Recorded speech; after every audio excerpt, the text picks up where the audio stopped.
লালমাইয়ে হাডুডু খেলায় হাজারো মানুষের সমাগম। গাজী মামুনের তথ্যচিত্র দেখুন বিস্তারিত। আধুনিক খেলার ভিড়ে হারিয়ে যাওয়া গ্রাম বাংলার ঐতিহ্যবাহী হাডুডু খেলার অতীত ঐতিহ্য ফিরিয়ে আনতে কুমিল্লার লালমাইয়ে হাডুডু প্রতিযোগিতার আয়োজন করা হয়েছে। শনিবার 17 জানুয়ারি রাত 8টা থেকে সারা রাত ব্যাপী উপজেলার ভুলুইন উত্তর ইউনিয়নের চন্দ্রপুর ও দুর্গাপুর গ্রামবাসীর উদ্যোগে দুর্গাপুর বাজারে ফাইনাল খেলার আয়োজন করা হয়।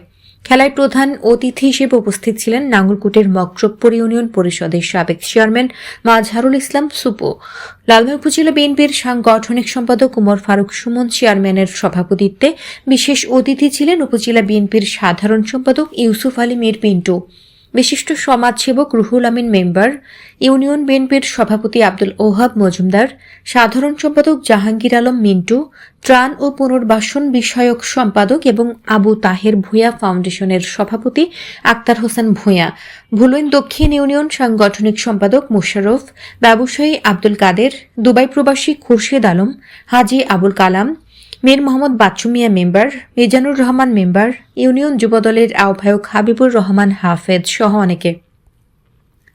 ভুলুইন উত্তর ইউনিয়ন স্বেচ্ছাসেবক দলের আহ্বায়ক শহীদুল ইসলামের সঞ্চালনায় খেলাটি পরিচালনা করেন ভুলুইন উত্তর ইউনিয়ন বিএনপির সাংগঠনিক সম্পাদক মোহাম্মদ বাহারুল আলম, 6 নং ওয়ার্ড যুবদলের সভাপতি জামাল হোসেন, সাধারণ সম্পাদক শাহ আলম, সাংগঠনিক সম্পাদক কামাল হোসেন, ওয়ার্ড বিএনপির যুগ্ম সাধারণ সম্পাদক আবু তাহের, সাংগঠনিক সম্পাদক আব্দুল কুদ্দুস, 7 নং ওয়ার্ড বিএনপির সভাপতি শামসুল হক, সাধারণ সম্পাদক শাহজাহান মজুমদার সহ অনেকে।